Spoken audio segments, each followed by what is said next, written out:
Assalamualaikum students, I hope you all are doing well. Let's get start our today's lesson. Today the topic of our discussion is the remaining two phases of mitosis. In our previous lecture we have discussed about prophase and metaphase. Today we will discuss about anaphase and telophase. Firstly, we will discuss about anaphase of mitosis. Anaphase of mitosis involves the separation of sister chromatids due to the pulling force exerted by spindle fibers. In this way, these sister chromatids separated from one another and move towards the respective centrosomes. At the end of anaphase, cells have identical copies of chromosomes at opposite poles in the form of two groups. Anaphase के अंदर जो spindle fibres हैं वो chromosomes के ऊपर force लगाना शुरू करते हैं और इनको अपने सेंट्रोसोम्स की तरफ खींचना शुरू कर देते हैं। इस फोर्स की वजह से जो सिस्टर क्रोमेटिड्स हैं वो एक दूसरे से सेपरेट हो जाते हैं और अपने अपने सेंट्रोसोम्स की तरफ मूव करना शुरू कर देते हैं।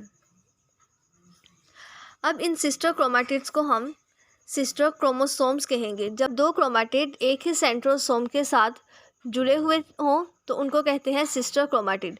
लेकिन चूंकि अब सिस्टर क्रोमेटिड एक दूसरे से सेपरेट हो गए हैं तो अब ये क्या कहलाएंगे? Sister chromosomes. जैसे ही एनाफेज एंड होती है तो सेल के पास क्रोमोसोम की आइडेंटिकल कॉपीज़ होती हैं, यानी एक जैसी कॉपीज़ हो जाती हैं जो सेल के ऑपोजिट पोल्स यानी मुखालिफ पोल्स की तरफ मौजूद होती हैं। इस तरह क्रोमोसोम की आइडेंटिकल कॉपीज़ के दो ग्रुप्स बन जाते हैं।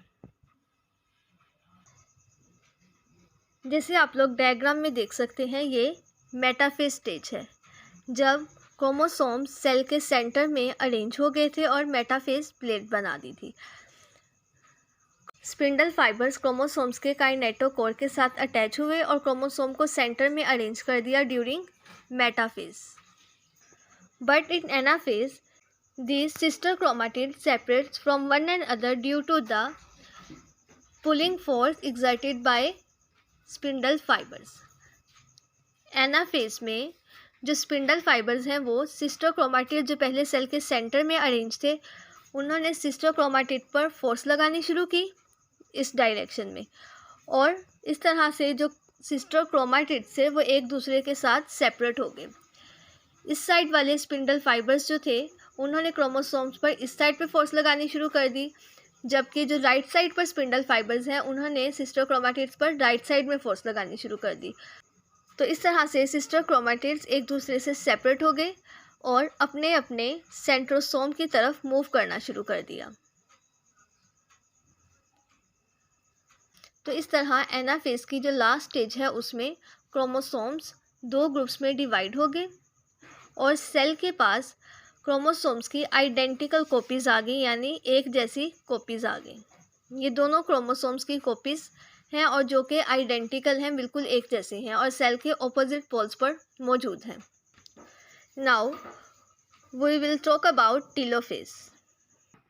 Telophase is basically the reverse process of prophase.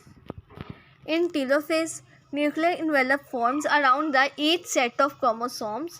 So each set of chromosome is surrounded by a new nuclear envelope and these chromosomes unfold back into chromatin. Telophase जो है वो prophase का reverse process है, यानी prophase का उल्ट है। जो काम प्रोफेज में हुए, जैसे प्रोफेज में न्यूक्लियर इन्वेलप जो थी वो डिसअपियर हुई तो टीलोफेज में न्यूक्लियर इन्वेलप बनना शुरू हो जाएगी और इस तरह से क्रोमोसोम का जो हर सेट है उसको एक न्यू न्यूक्लियर इन्वेलप ने सराउंड किया होगा। और जिस तरह प्रोफेज में जो न्यूक्लियस के अंदर थ्रेड लाइक स्ट्रक्चर्स थे, यानी जो क्रोमेटिन था वो कंडेंस हुआ और उन्होंने एक प्रॉपर अरेंजमेंट शो की जिनको हमने क्रोमोसोम्स का नाम दिया।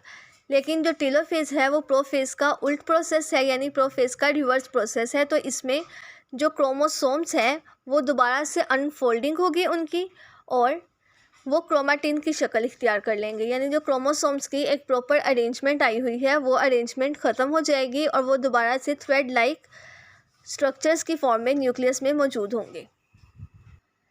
जैसे आप लोग डायग्राम में देख सकते हैं कि जो स्पिंडल फाइबर्स थे वो वापस अपने सेंट्रोसोम्स की तरफ चले गए हैं।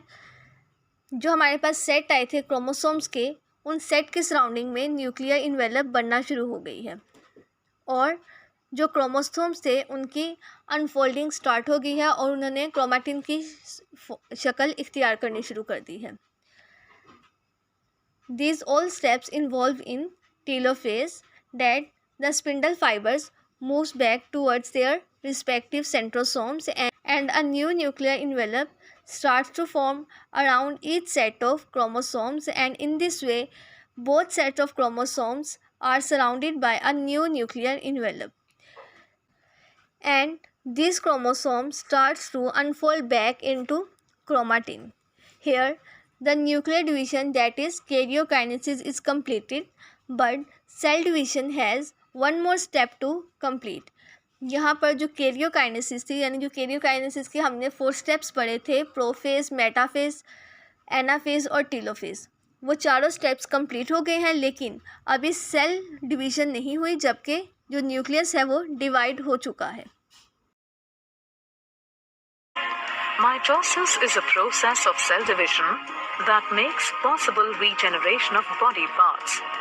To elaborate, mitosis is the separation of nuclear chromosomes into 2 identical daughter nuclei.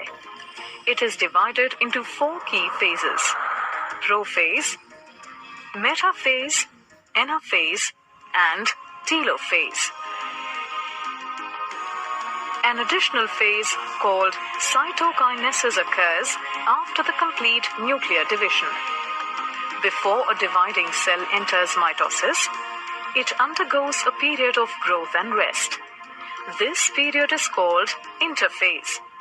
In interphase, the genetic material of a cell increases. Prophase.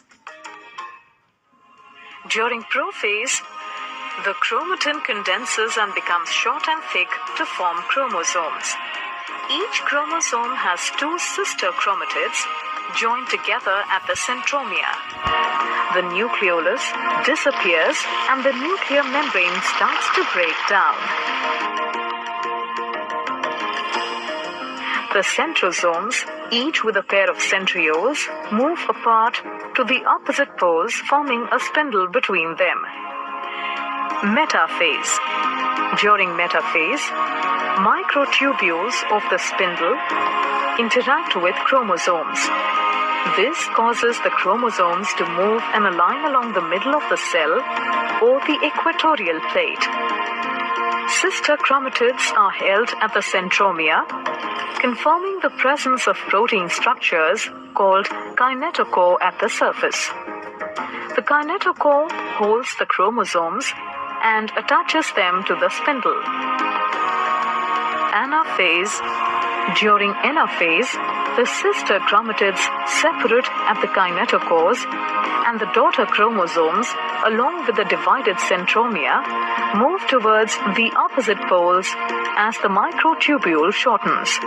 The poles of the spindle also move apart and help to separate the chromosomes. As the chromosomes separate completely into 2 sets, one at each pole, anaphase is considered complete. Telophase. During telophase, the daughter chromosomes arrive at the pole and the chromatin starts to decoil. Also, the nuclei reform along with nucleoli. This triggers the reformation of the nuclear membrane. Okay students, let us discuss about some questions that may ask from this topic. What do you know about anaphase? इस question के answer में आप anaphase का topic complete लिखेंगे और साथ उसके diagram add करेंगे. The next question is what happens during telophase. इस क्वेश्चन के आंसर में आप टीलोफेज कंप्लीट लिखेंगे और साथ इसकी डायग्राम को ऐड करेंगे.